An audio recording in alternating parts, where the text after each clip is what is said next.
الحمد لله نحمده ونستعينه ونستغفره ونعوذ بالله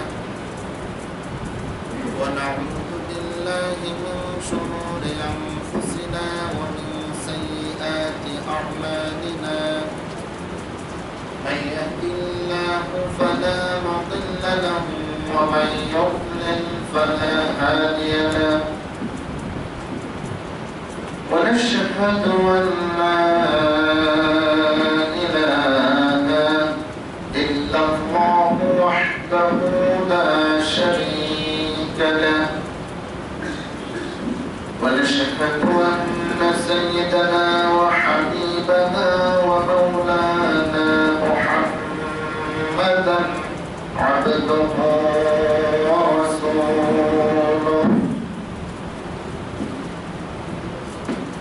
أرسله الله تعالى لكافة الناس بشيرا ونذيرا وداعيا إلى الله بإذنه وسراجا وقمرا منيرا فقد قال الله تبارك وتعالى في كلامه المجيد وفرقانه الحميد أعوذ بالله من الشيطان الرجيم بسم الله الرحمن الرحيم يا أيها الرسول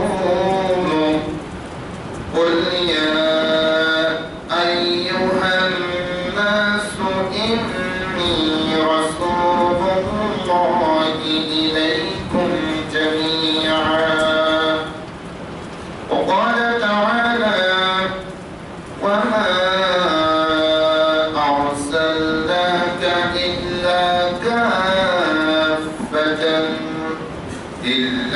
كافة للناس بشيرا ونذيرا ولكن أكثر الناس لا يعلمون وقال تعالى إن الله وملائكته يصلون على النبي يا أيها الذين آمنوا صلوا عليه وسلموا تسليما اللهم صل على محمد وعلى آل محمد كما صليت على إبراهيم وعلى آل إبراهيم إنك حميد مجيد اللهم بارك على محمد وعلى آل محمد كما باركت على إبراهيم وعلى آل إبراهيم إنك حميد مجيد সম্মানিত মুসলিয়ানি کرام সুস্বাগতম জানাচ্ছি আল্লাহ পাকের ঘরে আল্লাহ পাকের মেহমান হয়ে আসার জন্য বসার জন্য রব্বুল আলামিন আমাদেরকে আজকের দিনে সর্বশ্রেষ্ঠ ইবাদত সালাতুল জুমআ আদায়ের জন্য তারপরে আমাদেরকে আসার বসার বলা মানসিকতা, সুস্থতা, অনুকূলতা মেহেরবানি করে নসিব করেছেন। আমরা তার শুকরিয়া আদায় করছি, আলহামদুলিল্লাহ। আজ 26শে রবিউল আউয়াল, 28শে কার্তিক, 13ই নভেম্বর। আজকে আমরা যে বিষয়ে আলোচনা শুনব সে বিষয়টি হচ্ছে দাওয়াতুন নবী সাল্লাল্লাহু আলাইহি ওয়াসাল্লাম, নবী সাল্লাল্লাহু আলাইহি ওয়াসাল্লামের দাওয়া। রবিউল আউয়াল মাস, আমরা কয়েক জুমা থেকেই রাসূলের সিরাতের বিভিন্ন দিক নিয়ে আলোচনা করে আসছে এবং শুনে আসছে। রাসূলের জীবনী, রাসূলের চরিত্র, রাসূলের সমাজ সংস্কার, রাসূলের দাওয়া, এই বিষয়ে যদি সারা বছরও আলোচনা করা হয় শেষ করা যাবে।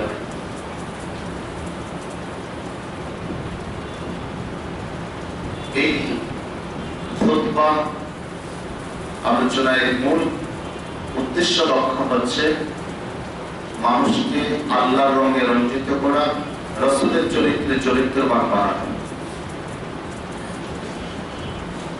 আল্লাহ তাআলা কেন নবী রাসূল প্রেরণ করলেন? আমরা যারা রাসূলকে ভালোবাসি, আমরা যারা রাসূলের উম্মত বলে গর্ব করি, আমরা যারা শেষ নবীর উম্মত হতে পেরে নিজেকে ধন্য মনে করি, আমাদের জন্য কি করণীয়, কিভাবে আমরা পরকালীন জীবনে রাসূলের শাফাআত পেতে পারি?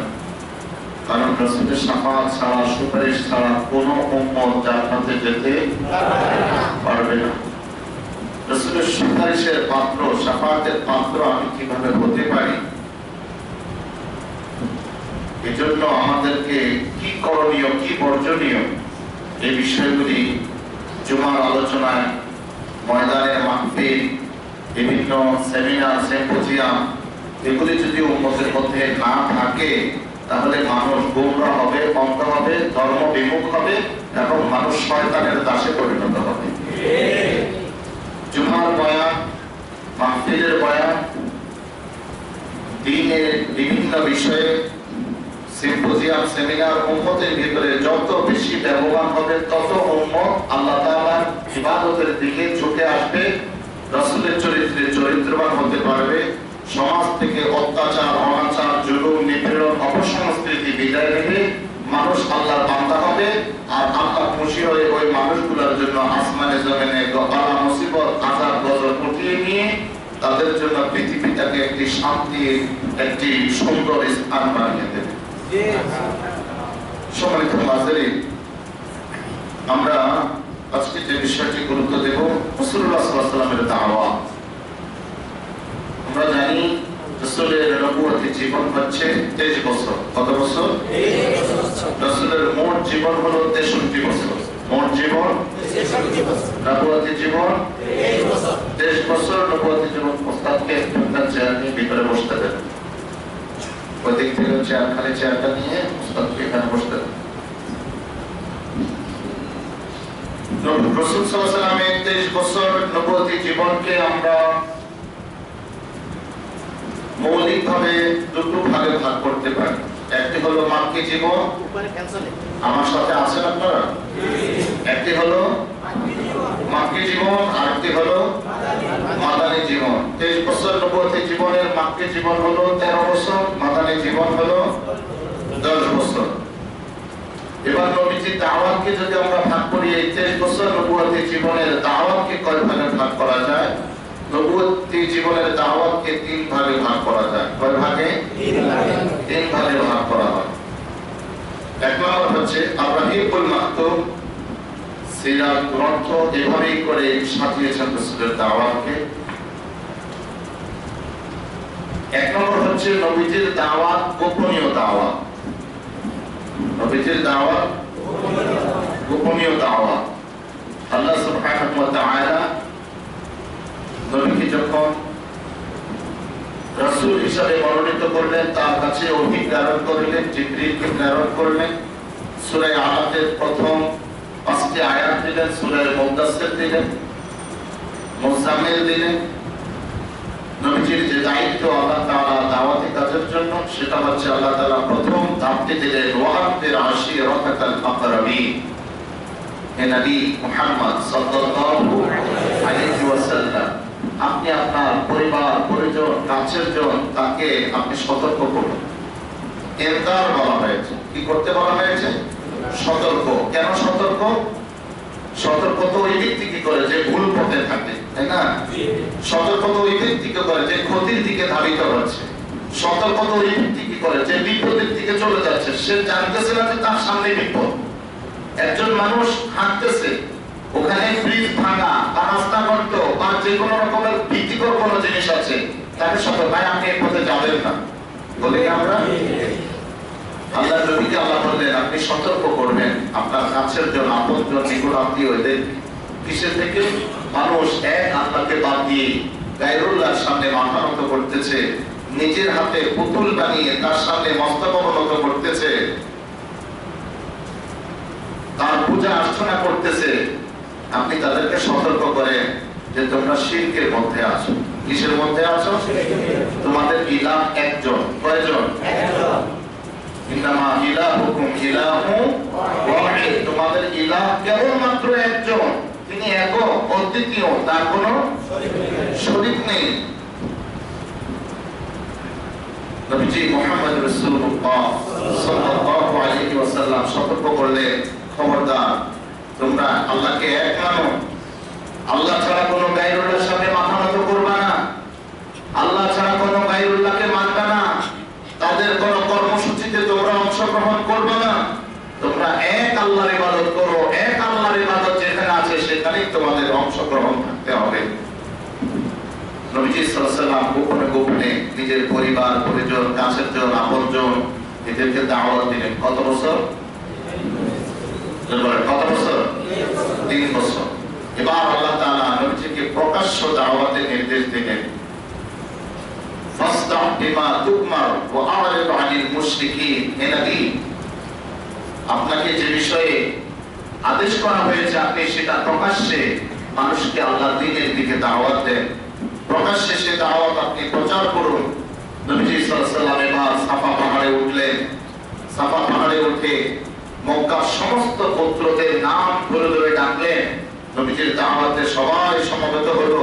এবার নবীজি তাদেরকে এক আল্লাহর ওয়াহদানিয়াত, তার রাসূল হিসাবে তার রিসালাত এবং আখিরাতের ভয় তাদেরকে দিলেন। এক আল্লাহর ওয়াহদানিয়াতের দাওয়াত দিলেন, তিনি একক, অদ্বিতীয়, তার কোনো আল্লাহকে এক মানো, আমাকে রাসূল মানো, আখিরাতে বিশ্বাস করো।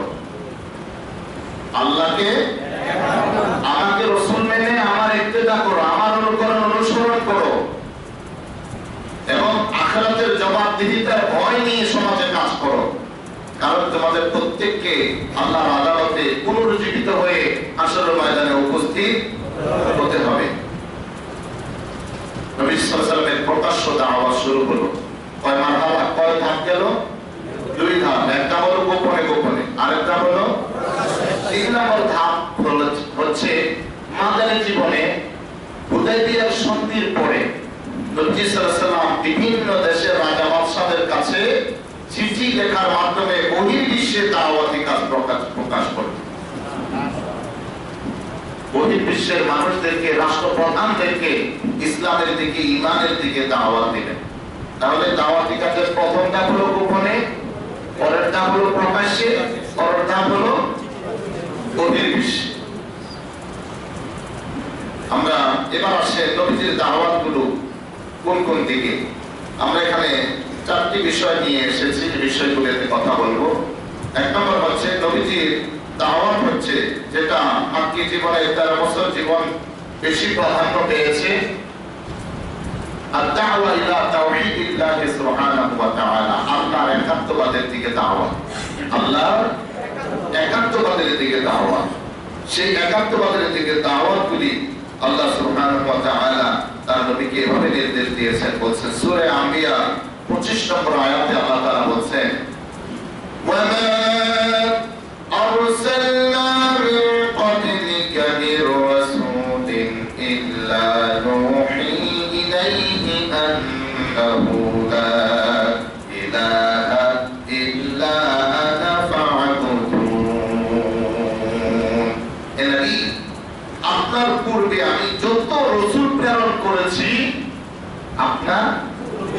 যত রাসূল প্রেরণ করেছি প্রত্যেকের কাছে আমি এই মর্মে ওহী করেছি, যেমন ওহী আমি আপনার কাছে করতেছি যে আল্লাহু লা ইলাহা ইল্লা আনা, আমি ছাড়া কোনো ইলাহ নেই,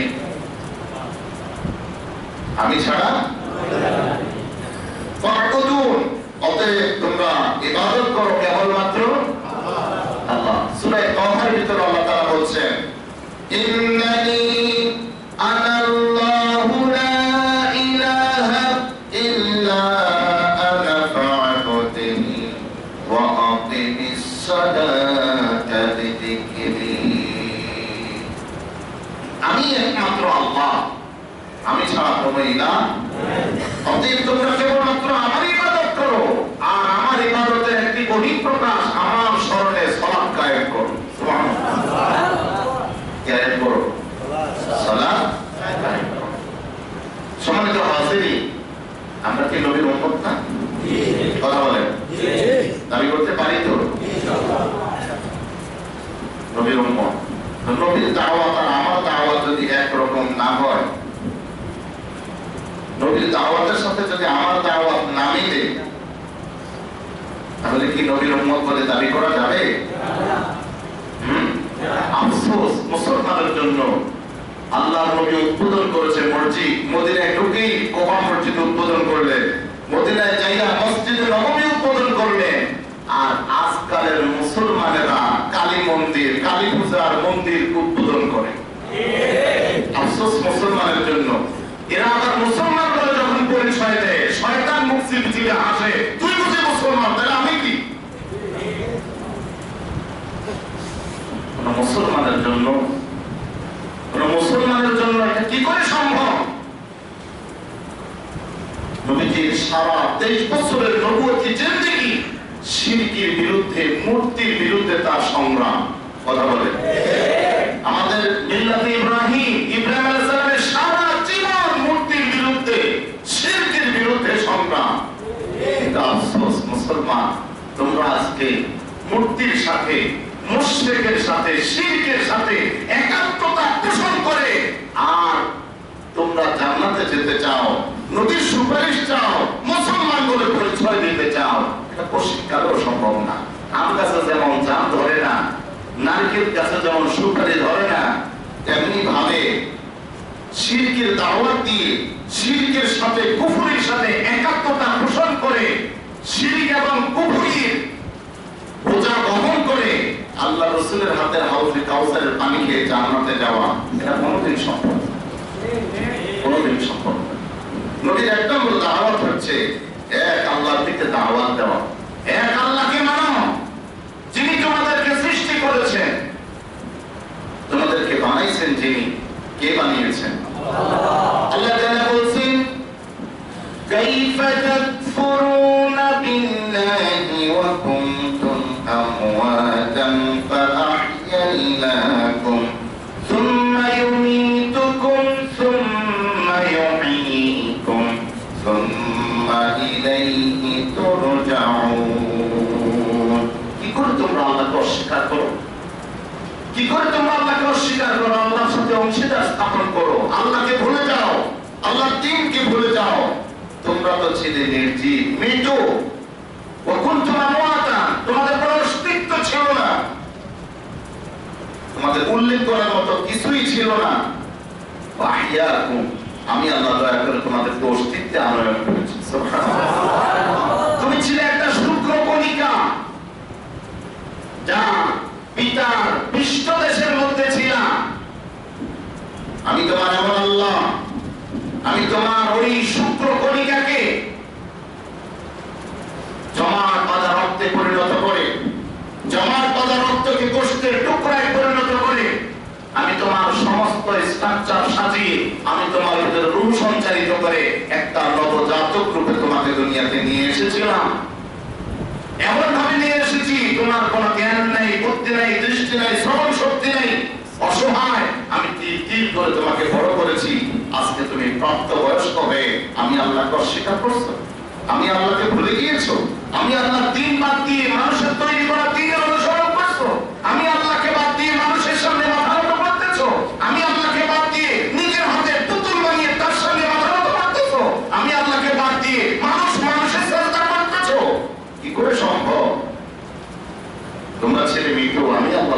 সৃষ্টি করলাম, অস্তিত্ব আনয়ন করলাম, তোমাদেরকে আবার আমি মৃত্যু দেব।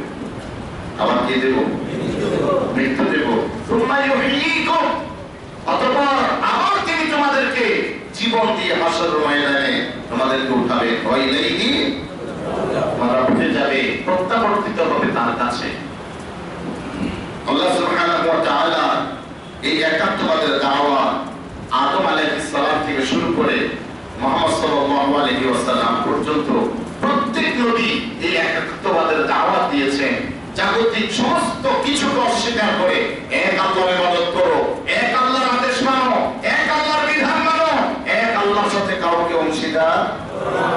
কুরআনুল কারীম আল্লাহ বলেন সূরাতুন নাহলের 36 নং আয়াত, وَلَقَدْ بَعَثْنَا فِي كُلِّ أُمَّةٍ رَسُولًا أَنِ اعْبُدُوا اللَّهَ وَاجْتَنِبُوا الطَّاغُوتَ। প্রতিটি জনপদে, প্রতিটি জনগোষ্ঠীর মধ্যে আমি একজন রাসূল প্রেরণ করেছি। প্রত্যেক নবী, প্রত্যেক রাসূল যে দাওয়াত দিয়েছেন, আনি ইবাদুল্লাহ, ইবাদত করো কেবলমাত্র আল্লাহর ইবাদত করো, কেবলমাত্র আল্লাহর ইবাদত করো। ওয়াজতানিবুত তাগুত, বিরাট দূরত্ব বজায় রাখো তাগুত থেকে। কিসের থেকে? কিসের থেকে? তাগুত হচ্ছে ইবাদতুশ শয়তান, শয়তানের ইবাদত করা। বসে যান, আপনারা একটু চাপে আসেন, তাহলে ভাই সবাই বসতে পারবে।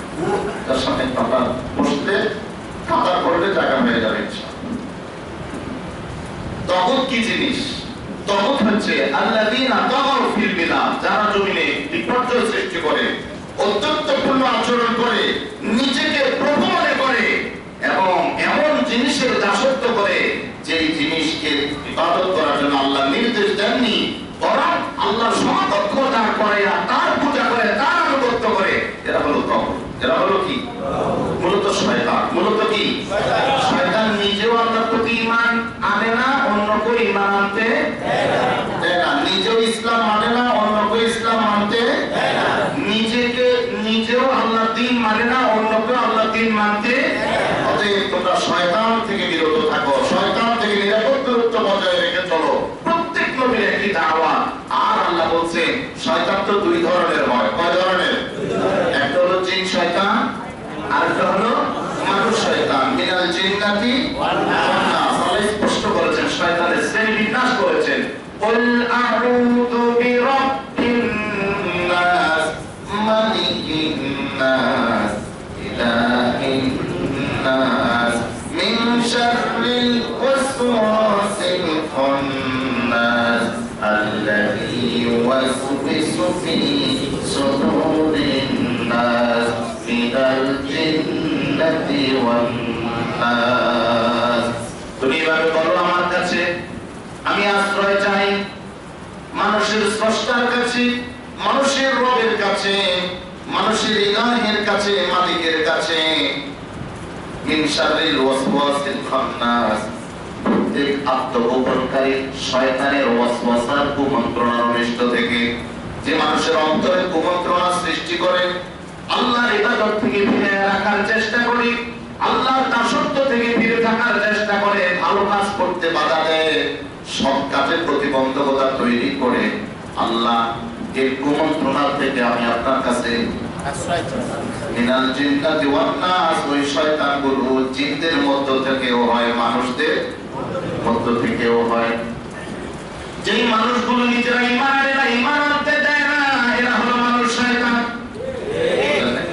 যেই মানুষগুলো নিজেরা ইসলাম মানে না, ইসলাম মানতে দেয় না, এই মানুষগুলো হলো এই মানুষগুলো রাসূলুল্লাহকে নেতা হিসাবে, আদর্শের মানদণ্ড হিসাবে মানে না, অন্য কেউ মানুক এটাও পছন্দ করে না, এগুলো মানুষ শয়তান। যে ব্যক্তি আল্লাহর বিধান মানে না, মানতে দেয় না, এগুলো মানুষ শয়তান। যে ব্যক্তি আপনাকে ইয়াবার দিকে দাওয়াত দেয়, জুয়ার দিকে দাওয়াত দেয়, অন্যায়ের দিকে দাওয়াত দেয়, অপরাধের দিকে দাওয়াত দেয়, মানুষকে কষ্ট দেওয়ার জন্য দাওয়াত দেয়, আপনি বুঝবেন এই দাওয়াত হলো শয়তানের দাওয়াত। আর যেই মানুষগুলো আল্লাহর দিকে দাওয়াত দেয়, নামাজের দিকে দাওয়াত দেয়, কোরআনের দিকে দাওয়াত দেয়, নবী আদর্শের দিকে দাওয়াত দেয়, আল্লাহ রাসূলের জীবন আদর্শ মেনে চলার জন্য উৎসাহিত করে, এই দাওয়াত আল্লাহর পক্ষ থেকে এই মানুষটা নবীর উত্তরসূরি। আর যে মানুষটা আপনাকে বাজারের দিকে, অন্যায়ের দিকে, অপরাধের দিকে, মেলার দিকে, খুন খারাপের দিকে, আল্লাহ ছাড়া গায়রুল্লাহর উপাসনা আদর্শের দিকে নিয়ে যেতে চায়, এই মানুষটা হলো শয়তানের প্রতিনিধি। কার প্রতিনিধি? বুঝতে কি অসুবিধা হয়? চিনতে কি অসুবিধা হয়? মানুষকে যে আল্লাহ একটা বিবেক দিয়েছেন, কোনটা ভালো কোনটা মন্দ বোঝা যায় কি? আল্লাহ রাব্বুল আলামিন বলেন, আলকিয়া ফি জাহান্নাম, জাহান্নামে ওই ব্যক্তিদেরকে নিক্ষেপ করো যেই ব্যক্তিগুলো অনেকগুলি গুণাবলী রয়েছে, তার মধ্যে একটা গুণ হলো মান্নাইল লিল খায়রি। এই ব্যক্তিগুলো হলো ভালো কাজে বাধা দানকারী।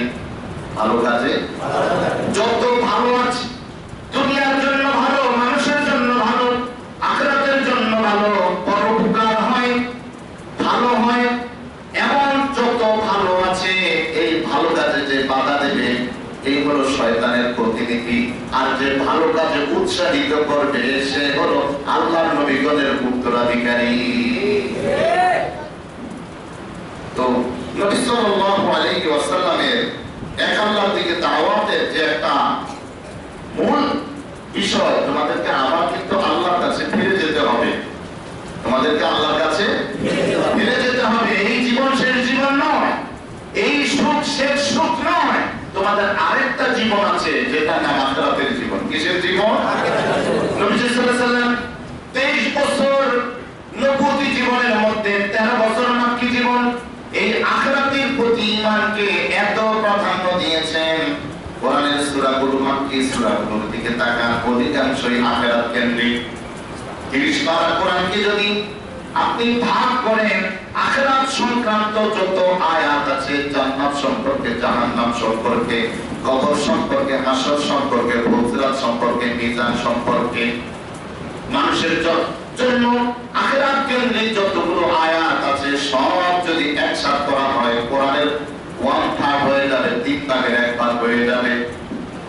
এতগুলি আয়াত দিয়ে, এতগুলো সূরা দিয়ে আল্লাহ রাব্বুল আলামিন মানুষকে আখিরাতের জবাবদিহিতার প্রতি মানুষকে ভয় দেখানোর জন্য বলছেন, ওগো নবী, আখিরাতের ভয় দেখান, তোমাদেরকে পড়তে হবে, মরণের পরে কবর আছে, কবরে তোমাদের পরীক্ষা আছে নাকি নাই? আছে। তোমাদেরকে এই কবরের একটা অনন্তকালের জীবন, তোমাদেরকে হয় শান্তিতে থাকবা, না হয় শান্তির মধ্যে থাকবা, আখিরাতের জীবন। এরপরে পুনরুত্থান, কিয়ামত কায়েম হবে, মানুষ হাসরের ময়দানে উঠবে, আল্লাহ রাব্বুল আলামিন মানুষের বিচার করবেন, সবাইকে উলঙ্গ অবস্থায় উঠানো হবে, মানুষের বিচার হবে। বিচারের পরে কেউ জান্নাতে যাবে, কেউ জাহান্নামে যাবে, মানুষের আমলনামা ওজন হবে, মানুষকে তার দৈনন্দিন জীবনের সমস্ত কর্মকাণ্ডগুলো আল্লাহ রাব্বুল আলামিন ফেরেশতা দিয়ে হিসাব করে রেখেছেন। আমলনামার কিতাব উপস্থাপন করা হবে, নেক আমল ওজন করা হবে।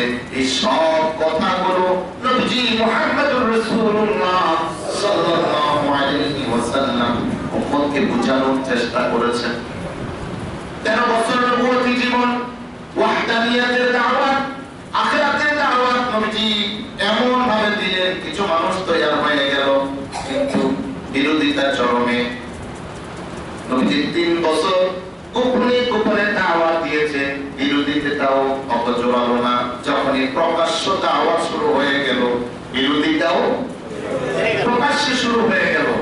মুসলমানদেরকে যেখানে পায় সেখানে অত্যাচার করে, কাউকে হত্যা করে, মেরে মেরে মারতে মারতে মেরেই ফেলে, কাউকে জ্বলন্ত আগুনের উপরে শুয়াইয়া দেয়, জামা কাপড় খুলে, কাউকে চাবুক মারতে মারতে একেবারে অজ্ঞান করে ফেলে, কাউকে হাত পা বেঁধে অত্যাচার নির্যাতন চালিয়ে যাচ্ছে।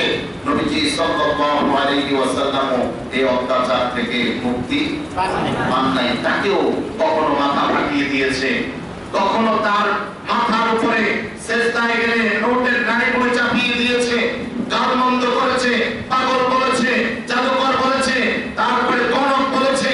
এই সব কিছু একমাত্র কারণ হচ্ছে নবীজি সাল্লাল্লাহু আলাইহি ওয়াসাল্লাম যে এক আল্লাহ আনুগত্যের দাওয়াত দেন, আল্লাহকে এক মানো, এক আল্লাহর বিধান মানো। বুঝলেন না কথা? আল্লাহকে এক আল্লাহ, আমাকে রাসূল মানো, আমার নীতি মানো। আমার যে নীতি, আমি যেভাবে চলি, আমি যেভাবে বলি, আমার জীবনযাপন যেভাবে, তোমাদের জীবনযাপন আমার মতো করে হবে, তাহলে তোমরা আল্লাহর কাছে নাজাত পাবে, আখিরাতে সমাদৃত হবে। নবীজি সাল্লাল্লাহু আলাইহি ওয়াসাল্লাম এভাবে করে যখন বোঝালেন, কিছু মানুষ তৈরি হলো। এবার নবীজি রিসালাতের দাওয়া, ওয়াহদানিয়াতের দাওয়াতের পাশাপাশি রিসালাতের দাওয়া। আমরা জানি কালিমার দুটো অংশ। কয়টা অংশ? লা ইলাহা ইল্লাল্লাহু মুহাম্মাদুর রাসূলুল্লাহ। কয়টা অংশ? এক পাল্লা লা ইলাহা ইল্লাল্লাহ, আরেক পাল্লা মুহাম্মাদুর রাসূলুল্লাহ। রাসূলের রিসালাতের প্রতি ঈমান।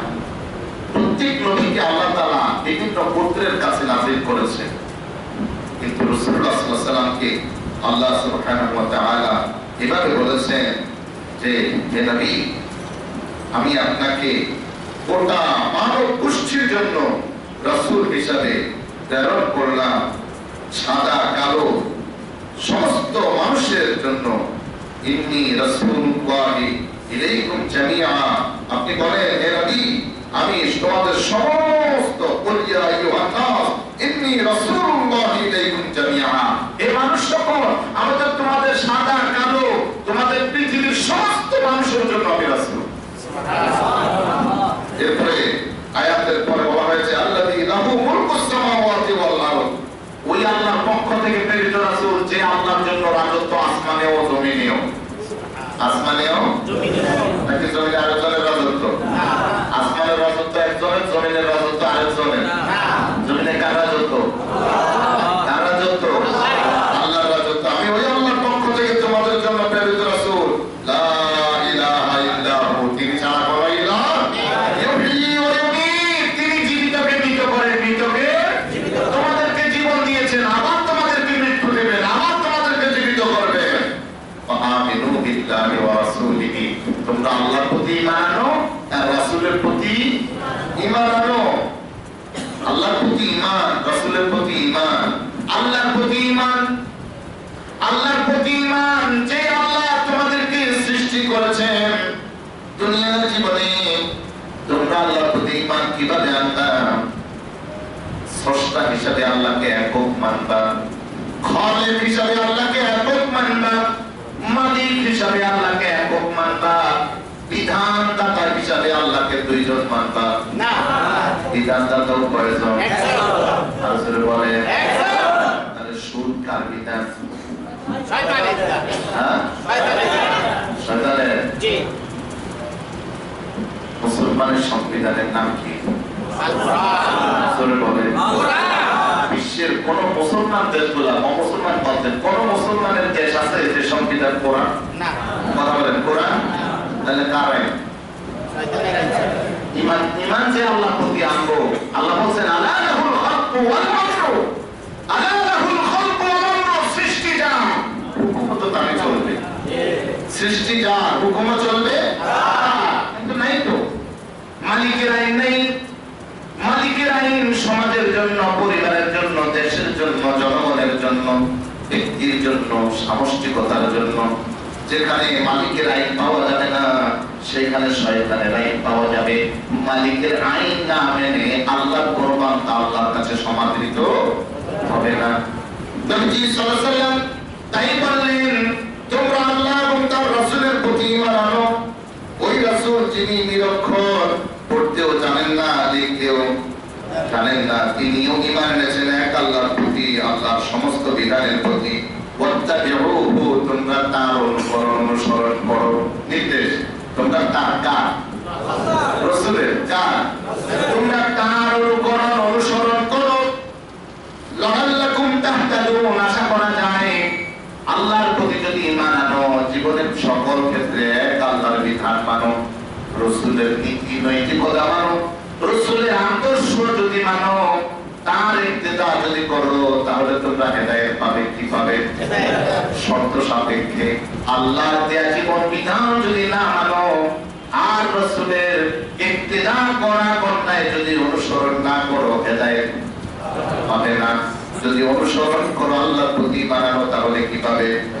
সূরা আরাফ 158 নং আয়াত। তাহলে আল্লাহ সুবহানাহু ওয়া তাআলা তার রাসূলকে মানাও বাধ্যতামূলক করে দিলেন। দ্বীন হচ্ছে এক আল্লাহর গোলামি, রাসূলের ইত্তেবা। এক আল্লাহর গোলামি, দিন কি আংশিক না পরিপূর্ণ? জোরে বলেন, দিন কি আংশিক না পরিপূর্ণ? যদি কেউ আংশিক মানে কথা বলেন। মানব দেহের সব অঙ্গ প্রত্যঙ্গগুলো, এমন কিছু অঙ্গ প্রত্যঙ্গ আছে যেগুলা একটা নষ্ট হলে বাকি সব সুস্থ থাকলেও সে আর বাঁচবে না।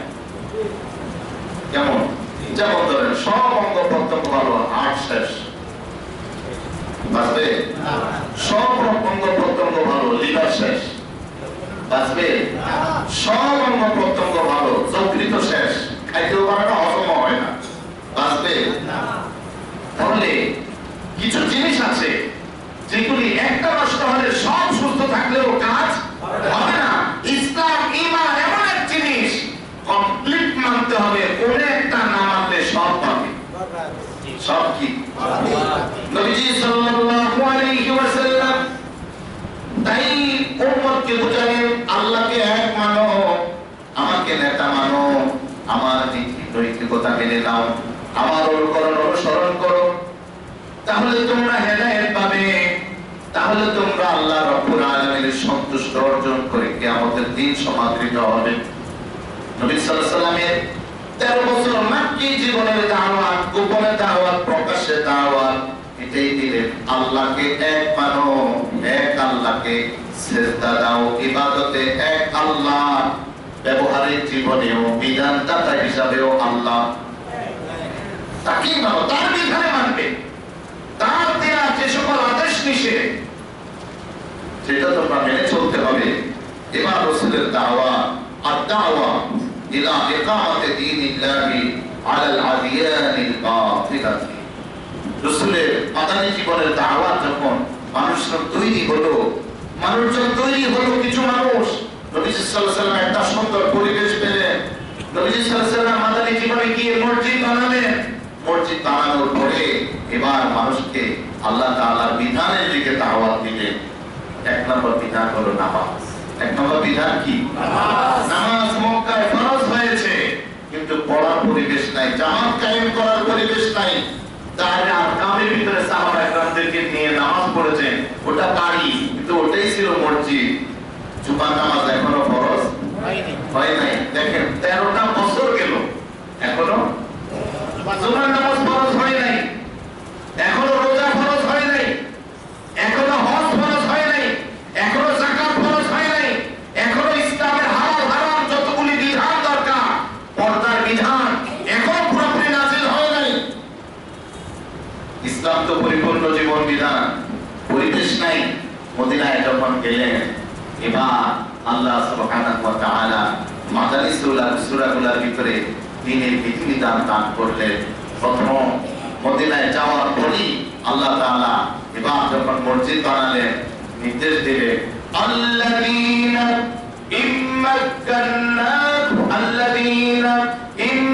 ইম্মাক্কান্নাহুম ফিল আরদি আকামুস সালাত ওয়া আতাউস যাকাত ওয়া আমারু বিল মা'রুফি ওয়া নাহাউ আনিল মুনকার। আমি যখন যাদেরকে আমি জমিনে প্রতিষ্ঠিত করলাম, দাঁড়ানোর জায়গা ছিল না, এখন তোমাদেরকে দাঁড়ানোর জায়গা দিলাম। প্রকাশিত হতে পারো নাই, প্রকাশ্যে জামাতবদ্ধ হয়ে একটি মসজিদ আমি সেজদা দিতে পারো নাই, আমি এখন এরকম একটা সুন্দর ব্যবস্থাপনা দিলাম। তোমরা এখন মদিনার সনদ হলো মুসলমানদেরকে একটি আলাদা একটা গোষ্ঠী হিসাবে স্বীকৃতি দেওয়া হলো, ইসলামকে একটি জীবন বিধান হিসাবে মদিনাবাসী মেনে নিল। মদিনার সনদ তৈরি হলো। মদিনার সনদে মদিনা নামক অঞ্চলে 1 নম্বর রাষ্ট্রপ্রধান হিসাবে রাসূলুল্লাহ সাল্লাল্লাহু আলাইহি সাল্লামকে তারা স্বীকৃতি দিল। নবীজি সাল্লাল্লাহু আলাইহি সাল্লাম মদিনার মহানায়ক। সুবহানাল্লাহ। আমরা জানি কোন জিনিসের অঙ্কুর না হলে সেটা পরিপূর্ণতা আশা করা যায় না। আম গাছের যদি অঙ্কুরে না আসে, আম ফলের আশা করা যাবে? আগে গাছের অঙ্কুর হবে, বীজ অঙ্কুর হবে, অঙ্কুর থেকে দু পাতা নিয়ে উঠবে, বড় হবে, বড় হবে পরিপক্ক হবে, একটা নির্দিষ্ট মেয়াদে ফুল হবে, ফুল থেকে ফল হবে। আজকে সারা বিশ্বে যে ইসলামী সাম্রাজ্য, মুসলমানদের যে সুন্দর আবাসন ব্যবস্থাপনা, ওমর রাদিয়াল্লাহু আনহু অর্ধ পৃথিবীর শাসক ছিলেন, হযরত আবু বকর খলিফাতুর রাসূলুল্লাহ ছিলেন, আলী রাদিয়াল্লাহু আনহু খলিফা ছিলেন, মুআবিয়া রাদিয়াল্লাহু আনহু খলিফা ছিলেন, উমাইয়া খলিফাগণ সারা বিশ্বে ছড়িয়ে ছিটিয়ে দিয়েছেন। ইসলাম আসলো ভারত উপমহাদেশে, ইসলাম আসলো বাংলাদেশে, আরব বণিকগণ ব্যবসার মাধ্যমে ইসলামকে নিয়ে আসলেন, দাওয়াত দিলেন। আল্লাহর দাঈগণ সেই ইয়ামান থেকে শাহজালাল রাহমাতুল্লাহ আলাইহি আসলেন, মহিউদ্দিন চিশতি রাহমাতুল্লাহ আলাইহি আসলেন, আরব দাঈগণ আসলেন, এসে মানুষকে এক আল্লাহর দিকে দাওয়াত দেওয়া শুরু করলেন। মানুষ আল্লাহর দিকে আসতেছে। আর ইখতিয়ারউদ্দিন মুহাম্মদ বিন বখতিয়ার খিলজির মাধ্যমে রাজনৈতিকভাবে এই অঞ্চলে ইসলাম প্রচার হতে শুরু করলো। ইসলাম মুসলমানদের একটি সংখ্যাগরিষ্ঠতা তৈরি হলো। এই যে অবস্থা তৈরি হলো, এটা যদি অঙ্কুরে না হতো, এটা কি সম্ভব ছিল? না। অঙ্কুর হলেন মুহাম্মদুর রাসূলুল্লাহ সাল্লাল্লাহু আলাইহি ওয়াসাল্লাম। আজকে আমরা যে ইসলামকে পেয়েছি, এই ইসলামের প্রতিষ্ঠাতা মুহাম্মদুর রাসূলুল্লাহ সাল্লাল্লাহু আলাইহি ওয়াসাল্লাম। তিনি কি দিয়ে ইসলামী বিধিবিধান মতো আমাদেরকে চালিয়েছে? তার কাছে যেটা ইত্তাবি মা ইউহা ইলাইকা, আমি আপনার কাছে আমি ওহী হিসাবে যা দিচ্ছি, আপনি তার অনুগত নিতে চলেন, আপনার উম্মতদেরকে চালান। দুটো আয়াত, মূলত একটি আয়াত দুই সূরায় এসেছে। কয়টি আয়াত? একটি আয়াত দুই সূরায় এসেছে। নবী সাল্লাল্লাহু আলাইহি ওয়াসাল্লামের আনিত আল্লাহর বিধান, তিরিশটা কোরআনের হালাল হারাম, আদেশ নিষেধ, করণীয় বর্জনীয়, এই বিধিবিধানগুলো সমাজে যেন সামাজিকভাবে রাষ্ট্রীয়ভাবে প্রতিষ্ঠিত হয়, মানুষ যেন এই বিধান অনুযায়ী জীবনযাপন করে। একটি আয়াত আল্লাহ তাআলা দুটো সূরায় দিলেন।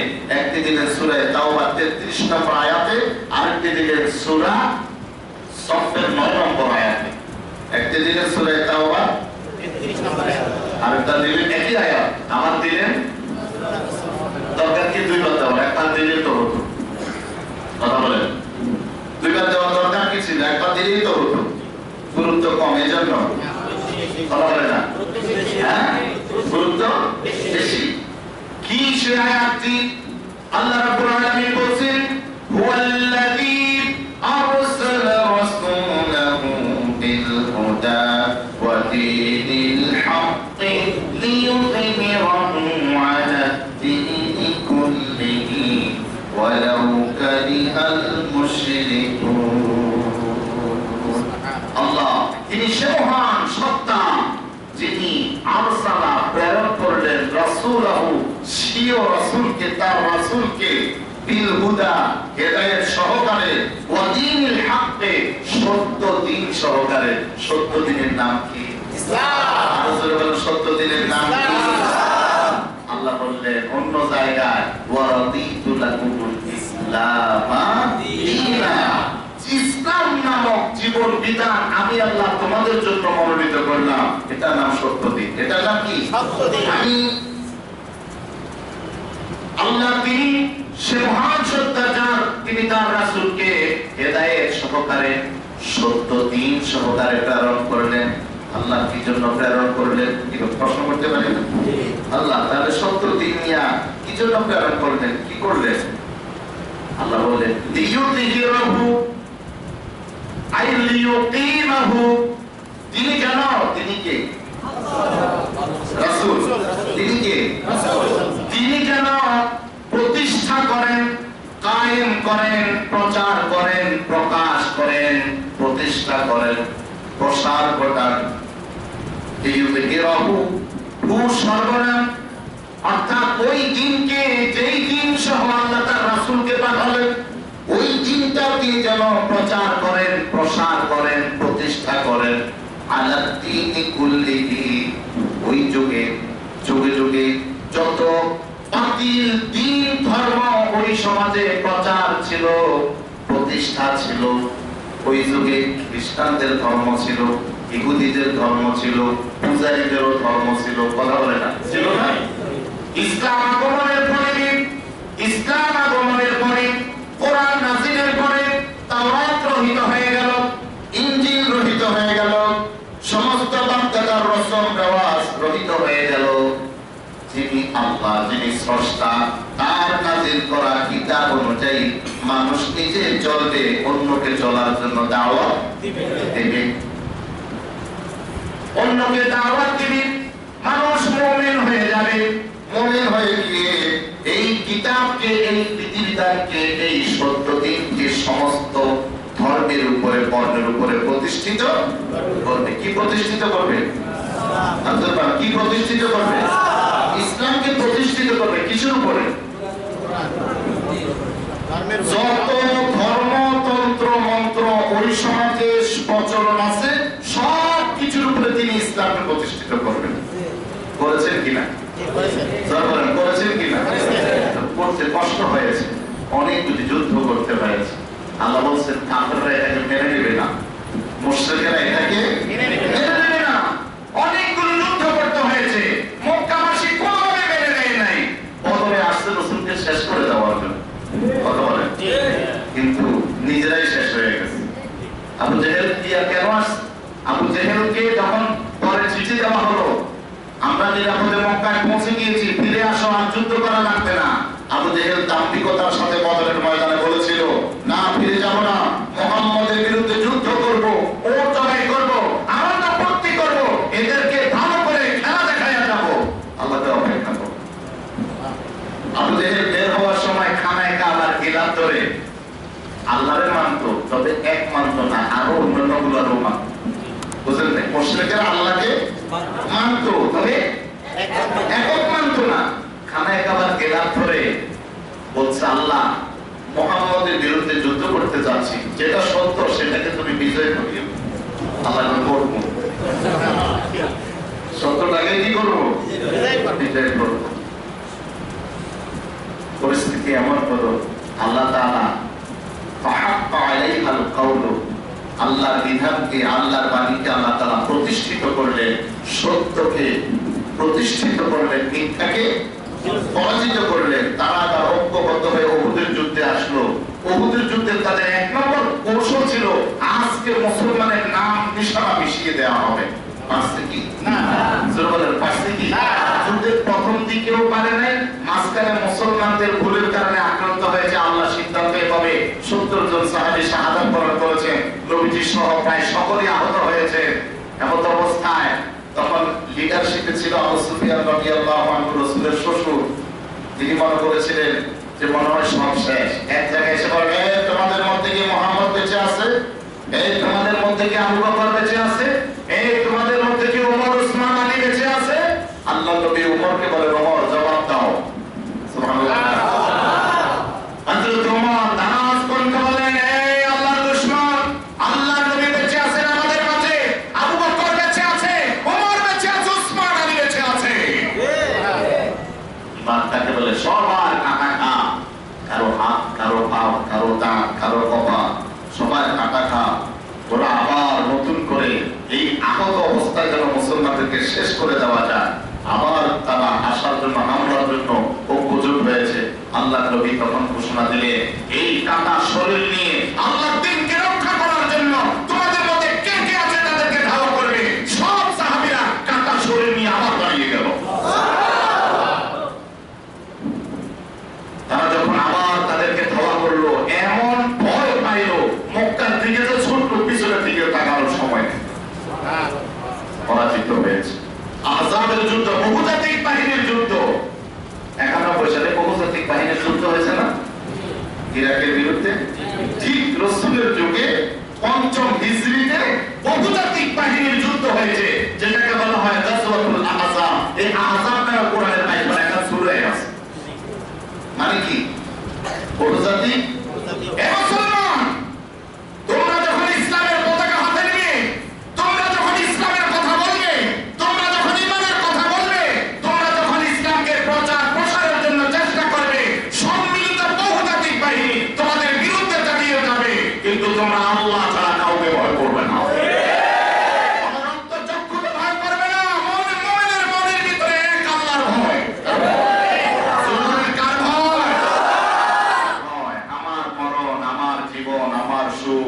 শান্তি কার হাতে? আল্লাহ বলেন কার হাতে? যালিকাল মুমিন লা ইয়াখাফু লাওমাতা লাইম। মুমিন কোন নিন্দুকের নিন্দাকে ভয় করে না, হিংসুকের হিংসাকে ভয় করে না।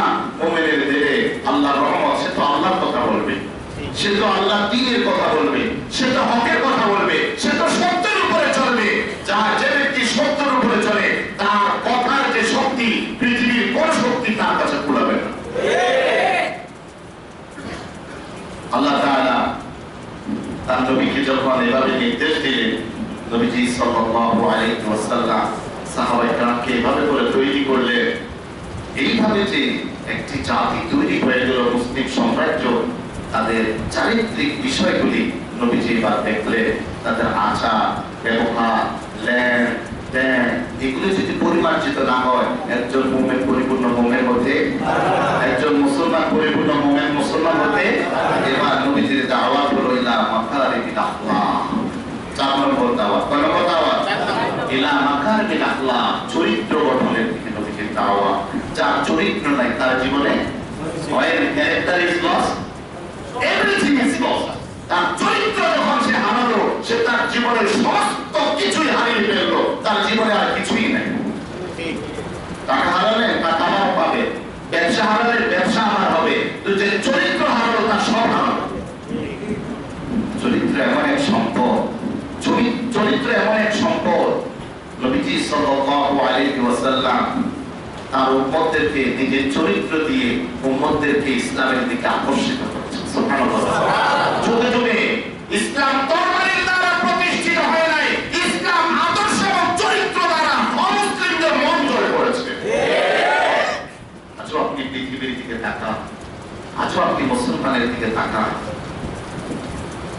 যারা একটু ইসলাম মানে, একটু ইসলামের কথা বলে, একটু ইসলামের হুকুম মতো চলার চেষ্টা করে, যারা নবীজিকে দেখা মানে, নবীজির আদর্শ মানে, নবীজির সুন্নাহ মানে, তাদের জীবনের দিকে তাকান।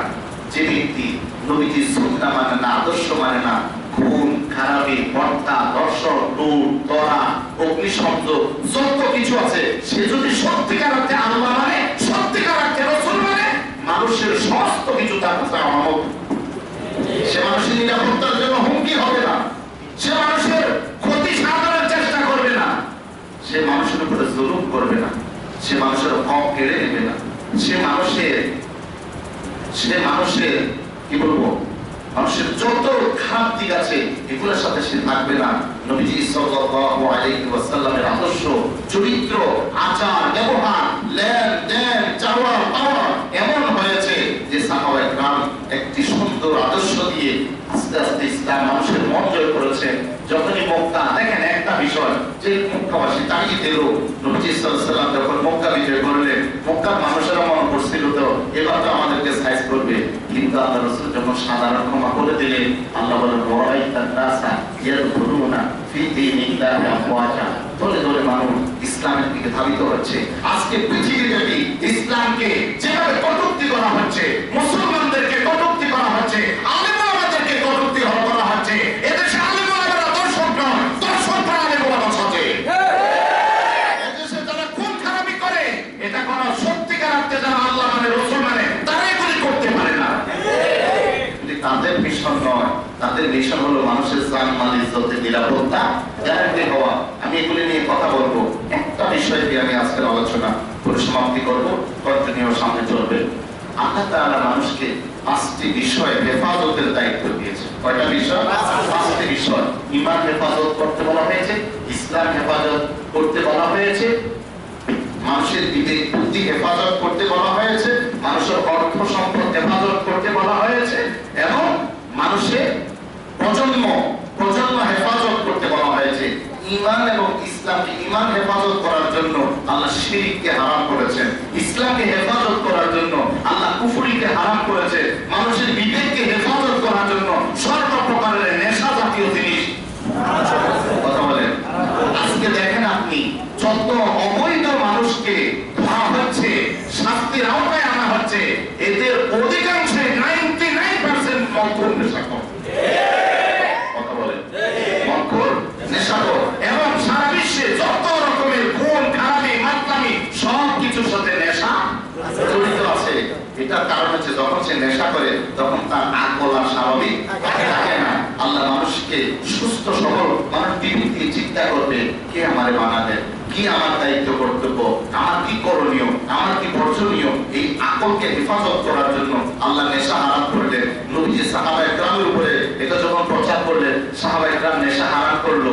এই যে মানুষের একটা চরিত্র তৈরি হচ্ছে, এরপরে দেখেন মানুষের সম্পদ হেফাজতের জন্য চুরি, ডাকাতি, সুদ, ঘুষ এটা আল্লাহ কি করলেন? হারাম করলেন। এখন যারা এগুলোর সাথে জড়াচ্ছে তারাই দেখেন অবস্থাটা, দেখেন না দুর্নীতিবাজদের অবস্থাটা, তেলের বোতল কোনখানে নিয়ে ঢুকায়, টাকার বস্তা কোনখানে নিয়ে ঢুকায়, একটা কলার দাম কয় টাকা করে, 2 পিস ব্রেডের দাম কয় টাকা করে, কত ভাবে দুর্নীতি বিশ্বব্যাপী। মুসলমান 1 টাকার দুর্নীতির সাথে মুসলমানের সম্পর্ক থাকতে পারে না। 1টা টাকার জন্য কিয়ামতের আদালতে সে থেকে যাবে, 1টা টাকার জন্য দুর্নীতির জন্য সে থেকে যাবে। কারণ সে বিশ্বাস করে আমাকে আমার আল্লাহর আদালতে হিসাব দিতে হবে। আমার আল্লাহ স্বয়ং প্রশ্ন করবেন, লাইসা বাইনি ওয়া বাইনা রাব্বি তারজুমা, আমার মাঝে আমার আল্লাহর মাঝে কোনো দোভাষী থাকবে না। আমার আল্লাহ আমাকে প্রশ্ন করবেন যে সম্পদ কেমন করে কামাইছো। আল্লাহু ওয়া আন মালিহি মিন আইনা তাসাবাহু, সম্পদ সম্পর্কে প্রশ্ন করবে, সম্পদ কিভাবে কামাই করেছো, ওফিমা আনফাকাহু, কোন কোন খাতে সম্পদ খরচ করেছো, হিসাব দাও। যখন সে এই হিসাব, এই ইয়াকিন তার অন্তরে বর্তমান থাকবে, দাঁড়াতে হবে আমার আল্লাহর আদালতে, হিসাব দিতে হবে আমার আল্লাহর কাছে, সে 1টি পয়সা হারাম খাবে না। মানুষের সম্পদকে রক্ষা করার জন্য আল্লাহ চুরি হারাম করলেন, ডাকাতি হারাম করলেন, সুদ হারাম করলেন, ঘুষ হারাম করলেন। এরপরে প্রজন্মকে সংরক্ষণ করার জন্য আল্লাহ তাআলা খুন খারাপি, ভ্রূণ হত্যা, এগুলি সব আল্লাহ হারাম করলেন। মানুষের জীবনের মসজিদ যেমন পবিত্র, খানায়ে কাবা যেমন পবিত্র, হজের মাঠ যেমন পবিত্র, মক্কা এরিয়া যেমন পবিত্র, এক মুসলমান আরেক মুসলমানের জান, মাল, ইজ্জত তেমন পবিত্র। মানুষ মানুষের কাছে নিরাপত্তাহীন পাবে না, মানুষ মানুষের কাছে আশ্রয় পাবে, মানুষ মানুষের কাছে কি পাবে? আশ্রয় পাবে। আফসোস মানুষের জন্য, একজন মানুষ মানুষের কাছে নিরাপত্তাহীন। মানুষ মানুষকে ভয় করে, কেন ভয় করবে?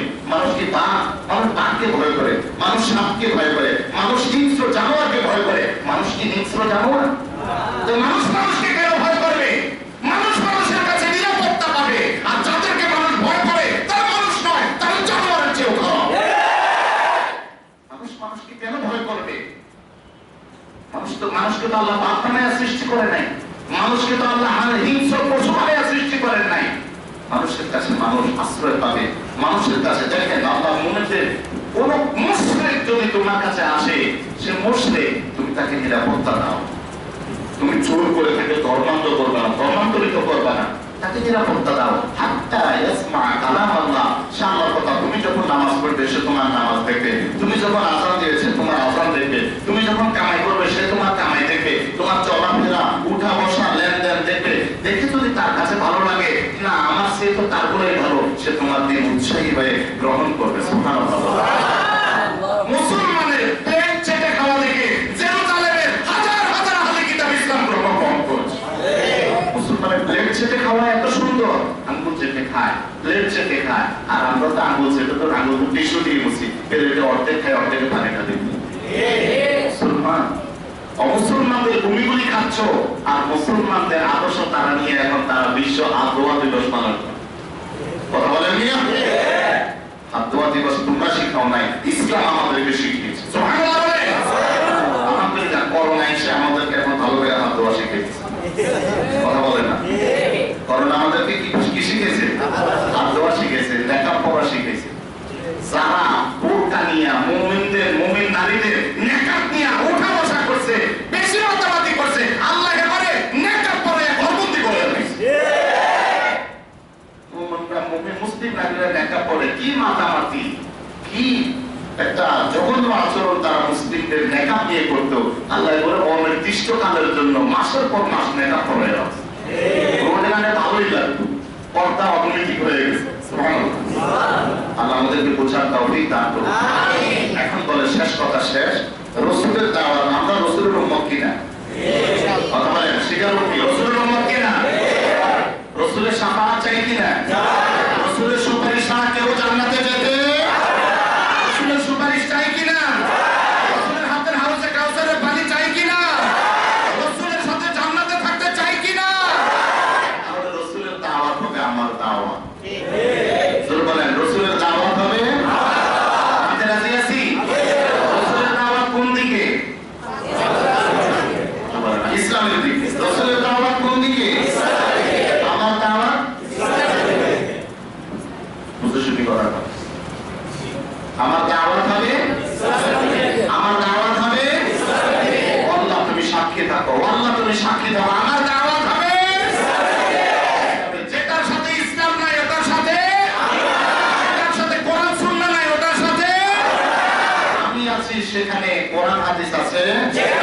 ইসলামের জলসাপা আছে টাকার ভিতরে যদি জলসাপা আছে না, রয়্যাল বেঙ্গল টাইগার, স্মৃতিসৌধ, তারপরে আপনার সংসদ ভবন, এগুলি আছে না, এটা যদি না থাকে জাল টাকা, কথা বলেন, এটা যদি না থাকে জাল টাকা।